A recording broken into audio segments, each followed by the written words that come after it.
आज यह हमारी सीटेट साइकोलॉजी की 9th क्लास है। साइकोलॉजी की 8 क्लासेस ऑलरेडी चैनल पर अपलोडेड हैं, आप उन्हें वहां जाके देख सकते हैं, साथ ही अपने नोट्स भी बना सकते हैं। तो चलिए स्टार्ट करते हैं। और आज का जो हमारा टॉपिक है वो टॉपिक है अधिगम के सिद्धांतों के अंतर्गत व्यवहारवादी साहचर्य सिद्धांतों में जो अधिगम के सिद्धांत उनमें जो व्यवहारवादी साहचर्य सिद्धांतों में थानेडाइक, पावलोव और स्किनर आदि के सिद्धांत आते हैं। किन किन के? थानेडाइक के, पावलोव के और स्किनर के। आज हम पढ़ेंगे थानेडाइक को और दूसरा हम पढ़ेंगे पावलोव को। तो जो फर्स्ट टॉपिक है हमारा वो है थानेडाइक। फर्स्ट टॉपिक हमारा थानेडाइक है। थानेडाइक सबसे ज़्यादा इम्पोर्टेंट है। अब अधिगम के सिद्धांतों में सबसे पहले हम पढ़ रहे हैं थानेडाइक को। ये कहाँ के थे? ये थे आपके अमेरिका के। और थानेडाइक जो थे एक पशु मनोवैज्ञानिक थे। कौन से? एक पशु मनोवैज्ञानिक। 1898 में पीएचडी शोध एनिमल इंटेलिजेंस के दौरान अधिगम के सिद्धांतों की खोज की। अधिगम के सिद्धांतों की खोज किसने की? तो किसने की? थानेडाइक ने। कब? 1898 में, जब ये पीएचडी शोध कर रहे थे एनिमल इंटेलिजेंस के दौरान इन्होंने अधिगम के सिद्धांतों की खोज की। दूसरा, 1913 में इन्होंने एक पुस्तक लिखी। कौन सी? एजुकेशन साइकोलॉजी या शिक्षा मनोविज्ञान। क्वेश्चन आ जाता है कि हाँ, एजुकेशन साइकोलॉजी नामक पुस्तक या शिक्षा मनोविज्ञान नामक पुस्तक किस मनोवैज्ञानिक ने लिखी? तो किस मनोवैज्ञानिक ने लिखी थी? थानेडाइक ने। और कब लिखी थी? 1913 में। थानेडाइक कौन थे? एक पशु मनोवैज्ञानिक। ठीक है। अब शिक्षा के क्षेत्र में उद्दीपक अनुक्रिया का सिद्धांत लागू किसने किया? तो वो किसने किया था शिक्षा के क्षेत्र में उद्दीपक अनुक्रिया का सिद्धांत? ये आपके थानेडाइक ने उद्दीपक अनुक्रिया का सिद्धांत लागू किया। और इन्होंने अपना प्रयोग किस पर किया? तो इन्होंने अपना प्रयोग किस पर किया था? भूखी बिल्ली पर। यहाँ आपके 3 क्वेश्चन बनने हैं कि शिक्षा के क्षेत्र में उद्दीपक अनुक्रिया का सिद्धांत किसने दिया? तो किसने दिया? थानेडाइक ने। ये क्वेश्चन यूपी टेट में या सुपर टेट में आपके केवीएस में इसी तरह के क्वेश्चंस आते हैं। थानेडाइक ने अपना प्रयोग किस पर किया? भूखी बिल्ली पर। एसआर थ्योरी किसने दी? थानेडाइक ने दी। उद्दीपक अनुक्रिया सिद्धांत, उद्दीपक अनुक्रिया का सिद्धांत थानेडाइक ने यह प्रयोग एक भूखी बिल्ली पर किया। बिल्ली को एक पिंजरे में बंद कर दिया, इसे पजल बॉक्स नाम दिया। उद्दीपक अनुक्रिया का सिद्धांत किसने दिया? थानेडाइक ने दिया। ठीक है। और थानेडाइक ने यह प्रयोग किस पर किया था? तो इन्होंने यह प्रयोग मैं यहाँ भी बता चुकी हूँ, भूखी बिल्ली पर किया। बिल्ली को एक पिंजरे में रख दिया, मतलब कि बंद कर दिया। और जिस पिंजरे में इन्होंने बिल्ली को बंद किया था उस पिंजरे को इन्होंने क्या नाम दिया? Puzzle box. तो यहाँ आपके 4 पॉइंट्स से क्लियर हो गए आपको कि शिक्षा के क्षेत्र में उद्दीपक अनुक्रिया का सिद्धांत किसने दिया? थानेडाइक ने। इन्होंने अपना प्रयोग किस पर किया? भूखी बिल्ली पर। एसआर थ्योरी किसने दी? थानेडाइक ने दी। और थानेडाइक ने अपना जो प्रयोग बिल्ली पर किया था तो इन्होंने क्या किया था कि बिल्ली को एक पिंजरे में बंद कर दिया। और जिस पिंजरे में इन्होंने बिल्ली को बंद किया उस पिंजरे का नाम इन्होंने क्या दिया? एक पजल बॉक्स।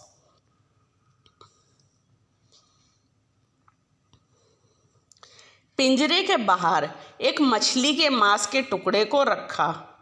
यह मांस का टुकड़ा बिल्ली के लिए उद्दीपक का कार्य कर रहा था। उद्दीपक का अर्थ क्या होता है? जिसे देखकर अनुक्रिया करना, और बिल्ली ने भी यही किया। जैसे आप ही हैं, आपका कोई काम करने का मन नहीं कर रहा और अभी क्या है कि आपको कोई ना कोई गवर्नमेंट जॉब चाहिए, तो गवर्नमेंट जॉब से रिलेटेड आपके सामने कोई अच्छी सी बुक रख दी जाए। ठीक है, आपका पढ़ने का मन नहीं कर रहा लेकिन हाँ वो बुक रख दी और आपका क्या हुआ? मन उसे पढ़ने का हुआ या उसे देखने का हुआ। तो यहाँ पे इन्होंने यही बात कही है कि पिंजरे के बाहर मछली के मांस के टुकड़े को रख दिया, और जब बिल्ली पिंजरे से उस मछली के मांस के टुकड़े को देख रही थी तो क्या हुआ कि यह मांस का जो टुकड़ा था बिल्ली के लिए उद्दीपक का कार्य करता है। उद्दीपक का कार्य करता है, उद्दीपक मतलब उत्तेजना का कार्य करता है, जिसे देखकर बिल्ली का अनुक्रिया करना, और बिल्ली ने भी यही किया। मतलब क्या हुआ कि बाहर मांस का टुकड़ा रखा हुआ है मछली का, बिल्ली ने जैसे ही उसे देखा तो उसका मन क्या हुआ कि मैं इस मांस के टुकड़े को किसी ना किसी तरीके से प्राप्त करूं। तो इस मांस के टुकड़े ने यहाँ क्या किया, बिल्ली में उत्तेजना या उद्दीपक का कार्य किया। बिल्ली मांस के टुकड़े को प्राप्त करने के लिए विभिन्न अनुक्रियाएं करने लगी। पहली बार में बिल्ली ने पिंजरे के चारों तरफ पैर मारना शुरू किया, परंतु अधिक प्रयास करने के बाद बिल्ली ने दरवाजा खोल लिया और मांस का टुकड़ा प्राप्त कर लिया। तो यहाँ पे इन्होंने क्या बताया कि एक पिंजरा है और इस पिंजरे में कौन है, कैट है आपकी बिल्ली, बाहर एक भोजन रखा हुआ है मतलब कि मांस का टुकड़ा। अब ये यहाँ से बिल्ली इस मांस के टुकड़े को देख रही है और ये क्या कर रहा है, जो मांस का टुकड़ा है उद्दीपक का कार्य। उद्दीपक को उत्तेजना भी बोलते हैं, मतलब उत्तेजना।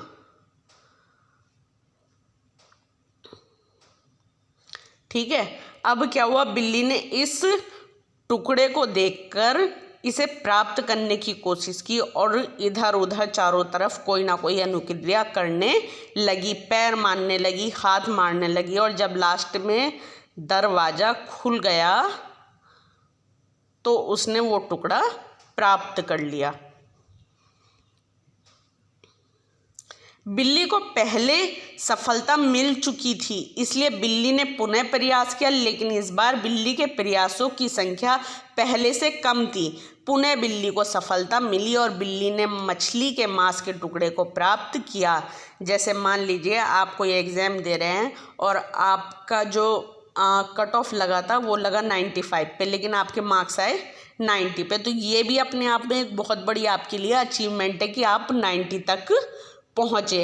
अब उसके बाद क्या किया, आपने दोबारा से प्रयास करना स्टार्ट किया। जब नेक्स्ट अटेम्प्ट आया तो आपने उस कट ऑफ को पार कर लिया, आपने उस एग्ज़ाम को क्लियर कर लिया। ठीक है, यहाँ पे यही बात इन्होंने कही है कि बिल्ली को पहले सफलता मिल चुकी थी, इसलिए बिल्ली ने पुनः प्रयास किया। आपके मार्क्स बेशक 95 नहीं आए, लेकिन 90 तो आए ना, इसी से आपको सफलता मिल चुकी थी। फिर आपने क्या किया, दोबारा प्रयास किया, लेकिन अब की बार क्या था, प्रयासों की संख्या कम हो गई, जिससे हुआ क्या कि बिल्ली ने मछली के मांस के टुकड़े को प्राप्त किया। फिर से बिल्ली को पिंजरे के अंदर बंद किया और देखा कि इस बार बिल्ली ने कम प्रयास में ही दरवाजे को खोल लिया और पुनः मांस के टुकड़े को प्राप्त कर लिया, क्योंकि बार बार कोशिशें करने से उसे पता चल चुका था कि सही विधि क्या है। जैसे आप यो बार बार प्रयास कर रहे हो लेकिन सफल नहीं हो पा रहे, लेकिन आपको पता तो चल रहा है ना कि हाँ आपकी खामियां, आपकी गलतियां क्या हो रही हैं, तो वो खामियां, वो गलतियां दूर हो रही हैं और आपको एक सही विधि, एक सही डायरेक्शन का पता चल रहा है कि हाँ मैं अपनी मंजिल तक सही प्रयास से कैसे पहुंच सकता हूँ।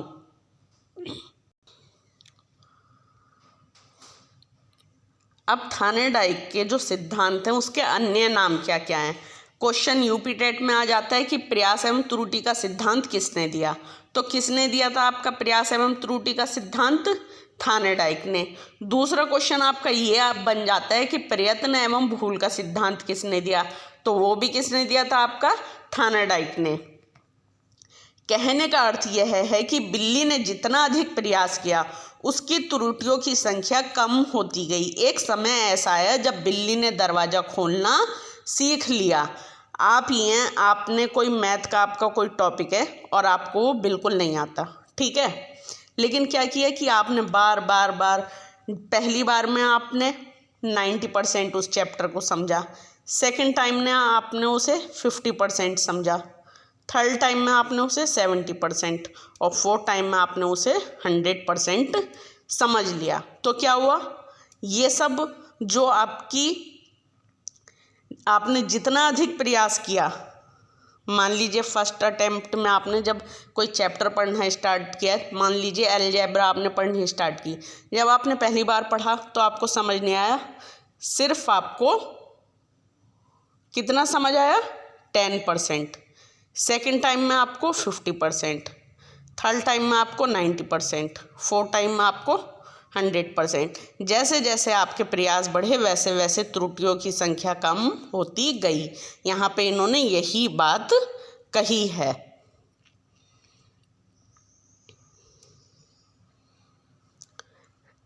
कहने का अर्थ यह है कि बिल्ली ने जितना अधिक प्रयास किया उसकी त्रुटियों की संख्या कम होती गई। एक समय ऐसा आया जब बिल्ली ने दरवाज़ा खोलना सीख लिया। प्रयोग के आधार पर हमें यह पता चला कि सीखने की प्रक्रिया में व्यक्ति गलतियां तो कर सकता है, किंतु बार बार किए गए प्रयासों के बाद वह सीखने में सफल हो जाता है। इसलिए इस सिद्धांत का नाम प्रयास एवं त्रुटि का सिद्धांत है। प्रयास और त्रुटि, इन दो शब्दों से ही आप समझ रहे होंगे कि जितना अधिक प्रयास त्रुटियां उतनी कम, और त्रुटियां जितनी कम तो सफलता उतनी अधिक। प्रयास, त्रुटि, सफलता। प्रयास जितना अधिक, त्रुटि उतनी कम, सफलता उतनी अधिक। अब नेक्स्ट, थानरडाइक के सिद्धांत में संबंधवाद और संयोजनवाद का सिद्धांत इन्होंने दिया। मतलब जो इनका सिद्धांत है उसको किस अन्य नाम से भी जाना जाता है, संबंधवाद या संयोजनवाद के नाम से, बंध के सिद्धांत के नाम से, आवृत्ति सिद्धांत, हर्ष एवं दुख के सिद्धांत के नाम से भी जाना जाता है। लेकिन जो दो सबसे ज़्यादा इम्पोर्टेंट हैं वो आपके प्रयास एवं त्रुटि का सिद्धांत और सेकंड है आपका प्रयत्न एवं भूल का सिद्धांत। ये यूपी टेट में मैक्सिमम आते ही आते हैं कि प्रयास एवं त्रुटि का सिद्धांत किसने दिया, प्रयत्न एवं भूल का सिद्धांत किसने दिया। तो ये किसने दिए थे, आपके थानरडाइक ने। चलिए चलते हैं नेक्स्ट पे।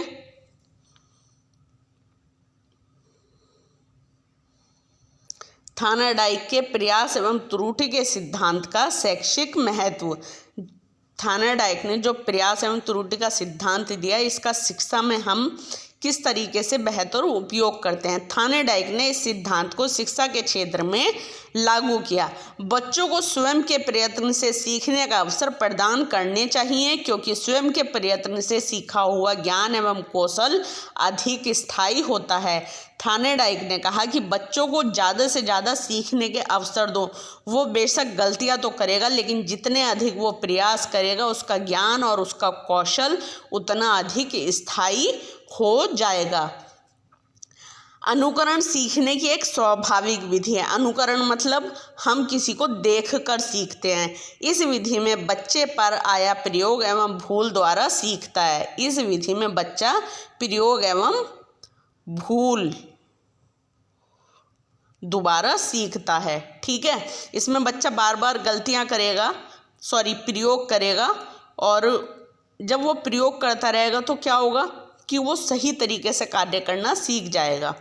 यह सिद्धांत प्रयत्न पर अधिक बल देता है। थानरडाइक का जो सिद्धांत है वो किस चीज़ पर अधिक बल देता है, प्रयत्न पर, कि बार बार आप कोशिश करो और असफल होने पर उन्हें बार बार प्रयत्नशील होने के लिए एक मोटिवेशन अर्थात उद्दीपक का कार्य करता है। चलिए नेक्स्ट पे चलते हैं। अधिगम के नियम। थानरडाइक ने अधिगम के 2 नियम दिए। कब दिए, 1920 में। कौन कौन से, एक तो मुख्य नियम दिए थे सीखने के, दूसरा इन्होंने सीखने के गौण नियम दिए। तो चलिए मुख्य नियम देखते हैं। थार्नडाइक के सीखने के मुख्य नियमों के अंतर्गत 3 नियम आते हैं, जिनमें पहला नियम है आपका तत्परता का नियम। कौन सा नियम है? तत्परता का नियम। तत्परता के नियम के अंतर्गत बच्चा सीखने के लिए मानसिक रूप से, शारीरिक रूप से तैयार रहता है, परंतु इसका अर्थ यह नहीं कि नर्सरी कक्षा के बच्चे को पुस्तक पढ़ाया जाए। 6 महीने के बच्चे को चलाना नहीं सिखाया जा सकता, क्योंकि वह इसके लिए शारीरिक रूप से तैयार नहीं रहता है। तो तत्परता के नियम में क्या कहा गया है कि बच्चा सीखने के लिए मानसिक और शारीरिक रूप से तैयार रहता है, परंतु इसका मतलब ये नहीं कि आप नर्सरी क्लास के बच्चे को 6ठी क्लास की किताब पढ़ा दें या 6 महीने के बच्चे को आप चलना सिखा दें। वो ये सब कार्य करेगा अपने समय पर ही, लेकिन बच्चे मानसिक और शारीरिक रूप से तैयार रहता है। सेकंड आपका अभ्यास का नियम। यदि अभ्यास लगातार हो तो वह स्मृति में बना रहता है। उपयोग का नियम। मनुष्य उसी कार्य को बार बार करता है जो उसके लिए उपयोगी होता है। ठीक है, उपयोग के नियम में क्या कहा गया है कि मनुष्य उसी कार्य को बार बार करता है जो उसके लिए उपयोगी होता है। सेकंड है आपका अनुपयोग का नियम। यदि नियमित प्रयास न किया जाए तो वह ज्ञान अधूरा रह जाता है, अर्थात कुछ समय बाद भूल जाता है अथवा कम हो जाता है। यदि कोई मान लीजिए किसी को म्यूज़िक में इंटरेस्ट है और वो रोज़ रोज़ अगर रियाज नहीं करेगा, ठीक है, एक तो अभी वो कच्चा है, उसने नया नया म्यूज़िक सीखना स्टार्ट किया है, लेकिन अगर वह रोज़ रोज़ रियाज नहीं करेगा तो क्या होगा, वह उसे भूल जाएगा। जैसे किसी ने हारमोनियम सीखना स्टार्ट किया और बीच में ही छोड़ दिया, ठीक है, रोज़ उसका रियाज नहीं किया, तो क्या होगा, वो हारमोनियम की बहुत सी चीज़ें भूल चुका होगा। नेक्स्ट है आपका परिणाम व प्रभाव का नियम। इसमें क्या कहा गया है कि कक्षा में अध्यापक को छात्रों को सीखने के लिए प्रोत्साहित करना चाहिए। एक शिक्षक का फर्ज बनता है कि वह कक्षा के छात्रों को सीखने के लिए मोटिवेट करे, प्रोत्साहित करे। जब तक अध्यापक छात्रों को प्रेरणा नहीं देगा तब तक बालक सीखी जाने वाली प्रक्रिया के लिए तैयार नहीं रहेगा। प्रेरणा का शिक्षा के क्षेत्र में एक महत्वपूर्ण योगदान होता है। प्रेरणा एक ऐसी चीज़ होती है कि अगर कोई इंसान किसी कार्य को नहीं भी कर रहा है तो आप प्रेरणा के द्वारा उस इंसान से किसी भी कार्य को करवा सकते हैं। अब वो प्रेरणा 2 तरह की होती हैं, पॉजिटिव और निगेटिव। चलिए वो तो आगे आपको पढ़ाया जाएगा कि वो क्या है। जब तक छात्रों को प्रेरणा नहीं दी जाएगी बालक सीखे जाने वाली प्रक्रिया के लिए तैयार नहीं रहेगा। अगर आपका क्लास टीचर आपको हर चौथे 5वें दिन प्रेरणा ना दे, आपको मोटिवेट ना करे कि हाँ आपका एग्ज़ाम क्लियर हो जाएगा और ऐसा करने से ऐसा होगा, आपकी बहुत सी प्रॉब्लम्स सॉर्ट आउट हो जाएंगी और आप इस चीज़ में अच्छा कर रहे हैं, आप आगे भी प्रयास करें, तो ये क्या है, एक तरीके का मोटिवेशन है। उससे आपका क्या होगा कि और ज़्यादा अपने कार्यों को करने का मन करेगा। अध्यापक को विद्यालय में ऐसी विधि अपनानी चाहिए जिससे छात्रों में संतोषप्रद अनुभव प्राप्त हो।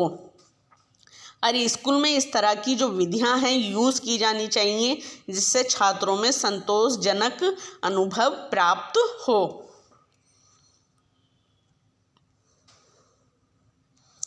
सीखने के गौण नियम के अंतर्गत 5 नियम आते हैं। वो कौन कौन से हैं? बहु अनुक्रिया का नियम, ठीक है। फर्स्ट कौन सा है आपका? बहु अनुक्रिया का नियम।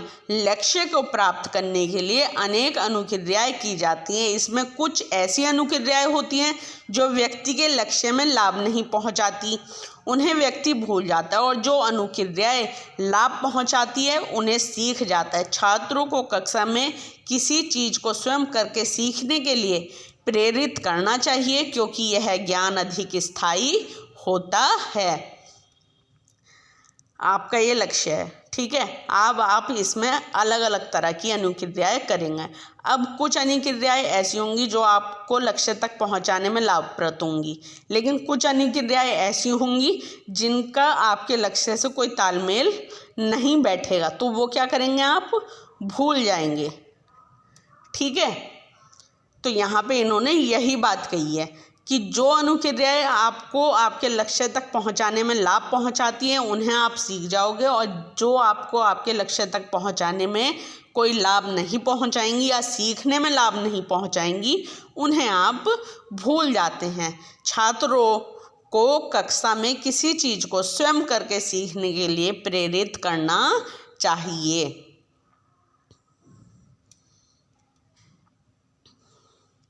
मनोवृत्ति का नियम।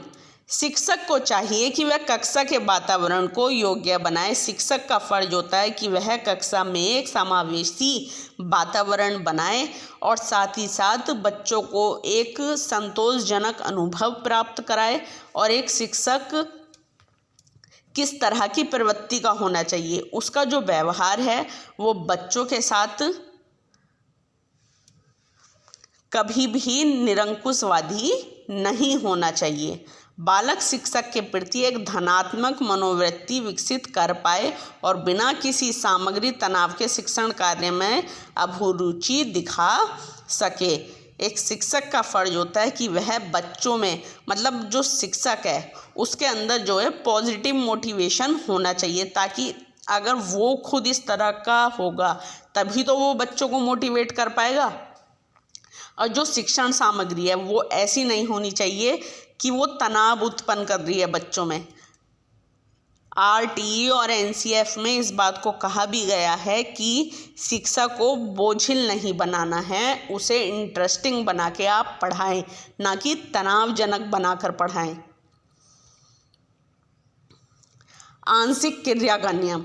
शिक्षकों को चाहिए कक्षा में अध्यापन करने से पहले विषयों को उचित प्रकार से रख लें और उससे जुड़ा हुआ महत्वपूर्ण तथ्य शिक्षार्थियों को पहले ही बता दें, क्योंकि ऐसा करने से शिक्षार्थी अधिक समझ पाएगा। इसे क्या कहा गया है? आंशिक क्रिया का नियम। अब ये है आपका सादृश्यता का नियम, आत्मीकरण का नियम। इसमें छात्र के पूर्व अनुभव या पहले से सीखी गई अनुक्रिया को नए ज्ञान से जोड़कर पढ़ाना चाहिए। इसमें बच्चे ने जो पहले से ज्ञान प्राप्त कर रखा है, अगर आपको नया ज्ञान पढ़ाना है तो उसी पुराने ज्ञान से जोड़कर बच्चे को वो नया ज्ञान जब आप देंगे तो वो बच्चा इजीली सीख पाएगा। शिक्षक को चाहिए कि वह ऐतिहासिक घटनाओं के साथ वर्तमान घटनाओं का संबंध जोड़े, जिससे वर्तमान घटना समझ में आ जाए।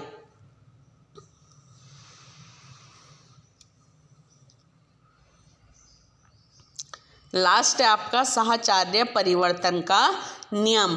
कोई भी अनुक्रिया जिसे करने की क्षमता व्यक्ति में है तो वह एक नए उद्दीपन से भी उत्पन्न हो सकती है। इसके लिए शिक्षक को चाहिए एक उचित वातावरण बनाकर रखे, छात्रों में अभिरुचि उत्पन्न करे, जिससे छात्रों को लाभ हो।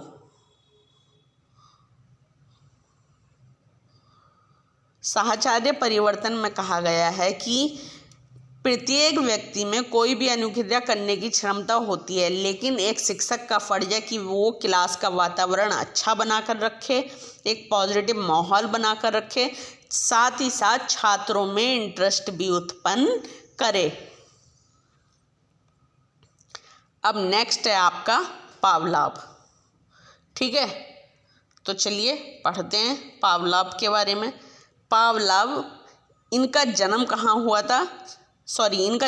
हुआ था? 26 सितंबर 1849 को इनका जन्म हुआ था। ये किस देश के हैं? ये रूस के हैं। इनका वैज्ञानिक, ये किस उसके वैज्ञानिक थे? शरीर वैज्ञानिक थे। और इनकी मृत्यु कब हुई? तो इनकी मृत्यु 27 फरवरी 1936 को हुई। अब चलिए नेक्स्ट देखते हैं। पावलाव के अध्ययन का सार यह है कि किसी प्राणी की लार ग्रंथि का उसके पाचन तंत्र पर क्या प्रभाव पड़ता है। पावलाव का जो अध्ययन है उसका सार सिर्फ इतना सा है कि प्राणी की लार ग्रंथि का उसके पाचन तंत्र पर क्या प्रभाव पड़ता है। इन्हें 1904 में नोबेल पुरस्कार मिला। अच्छा, थानेडाइक ने तो अपना प्रयोग किस पर किया था? बिल्ली पर। और पावलाव ने अपना प्रयोग किस पर किया?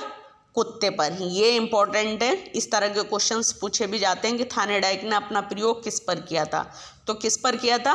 भूखी बिल्ली पर। और पावलाव ने अपना प्रयोग किस पर किया? कुत्ते पर। अब अनुबंधन का जनक किसे कहा जाता है? तो वो किसे कहा जाता है? पावलाव को।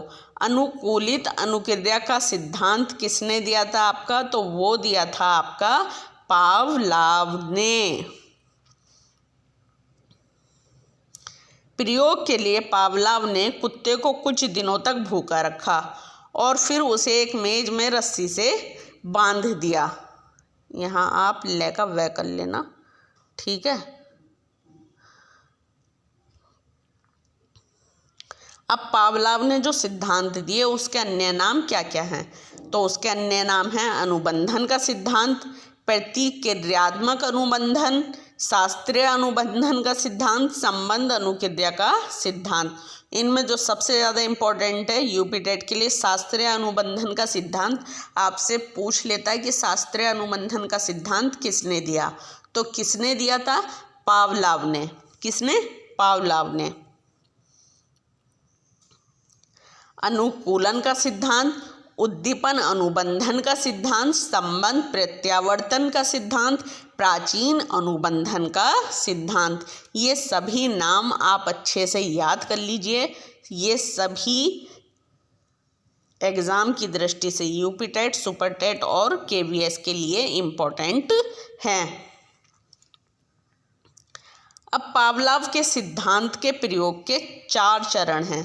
पावलाव ने देखा कुत्ता कोई रेस्पॉन्स नहीं कर रहा था, लेकिन जैसे ही कुत्ते के सामने भोजन रखा कुत्ता रेस्पॉन्स करना शुरू कर दिया, यानी कि कुत्ते के मुंह से लार टपकने लगा। यह एक स्वाभाविक अनुक्रिया है।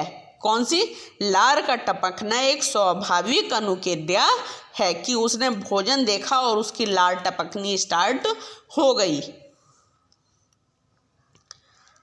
लार टपकना कैसी अनुक्रिया है? स्वाभाविक अनुक्रिया। और भोजन यहाँ क्या कर रहा है? स्वाभाविक उद्दीपक। भोजन क्या है यहाँ पर? स्वाभाविक उद्दीपक है। मतलब कि भोजन जो है कुत्ते में उद्दीपन उत्तेजना का कार्य कर रहा है। तो उद्दीपक क्या हो गया हमारा? भोजन। इस बार कुत्ते के सामने घंटी बजाया गया, लेकिन कुत्ते ने कोई रेस्पॉन्स नहीं दिया। घंटी क्या है? एक अस्वाभाविक उद्दीपक है।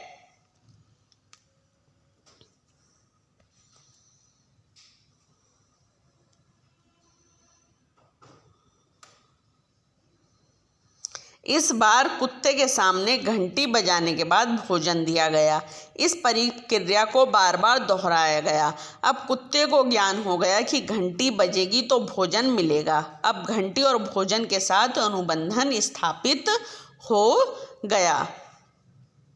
फिर क्या किया? कुत्ते के सामने जो भोजन रखा, ठीक है, भोजन रख दिया, मतलब कि कुत्ते के सामने घंटी बजाई और उसके बाद भोजन रख दिया। इस प्रक्रिया को बार बार दोहराया गया। अब कुत्ते को पता चल गया कि अगर घंटी जैसे ही बजेगी तो भोजन मिलेगा। जैसे मान लीजिए आपके गली मोहल्लों में भी ऐसा होता है कि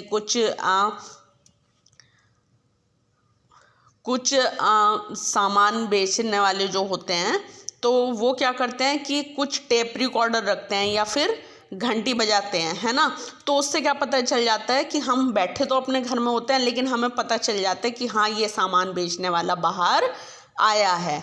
तो ठीक है, यहाँ पे इंडिकेशन, घंटी क्या कर रही है? एक तरीके से इंडिकेशन का कार्य कर रही है। इस प्रक्रिया को बार बार दोहराया गया कि घंटी बजाई और कुत्ता समझ गया कि हाँ भोजन है। अब घंटी और भोजन के साथ अनुबंधन स्थापित हो गया।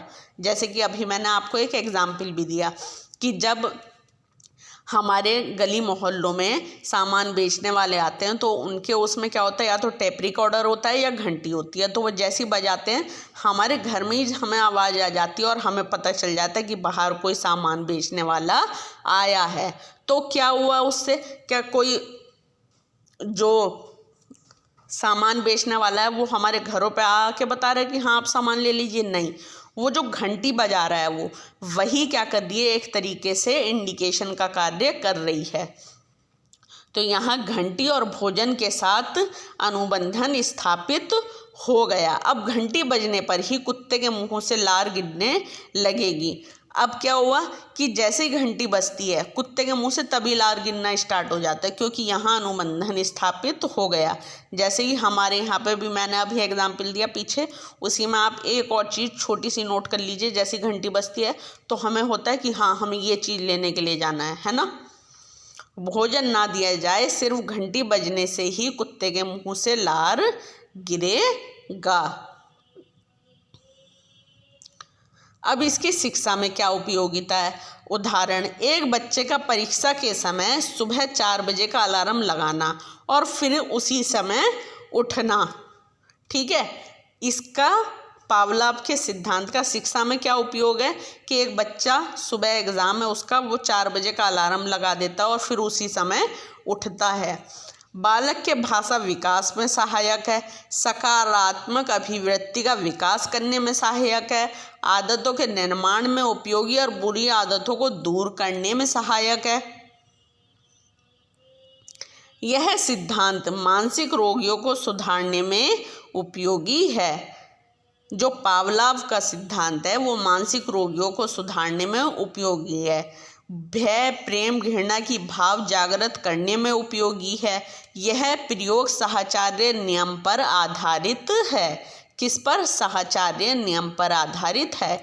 वॉटसन ने इस सिद्धांत पर अपने 11 माह के बच्चे अल्बर्ट और खरगोश पर प्रयोग किया। वॉटसन ने इस सिद्धांत पर अपने 11 माह का बच्चा था उनका, और अल्बर्ट, बच्चे का नाम था अल्बर्ट, और खरगोश पर प्रयोग किया। अब चलिए लास्ट चलते हैं हम।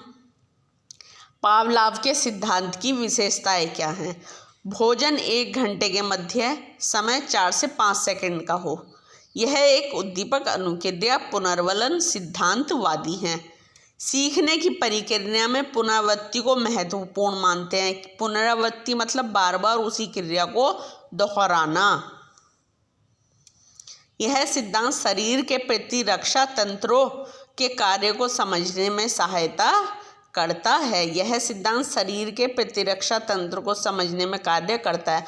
कौन सा सिद्धांत, मतलब किसका सिद्धांत है जो शरीर के प्रतिरक्षा तंत्र को समझने में मदद करता है? तो वो कौन है आपके? पावलोव। आज आपका थायरॉइड और पावलोव जो है कंप्लीट हो चुका है। अब कल देखते हैं कि नेक्स्ट टॉपिक हम लोग कौन सा पढ़ेंगे।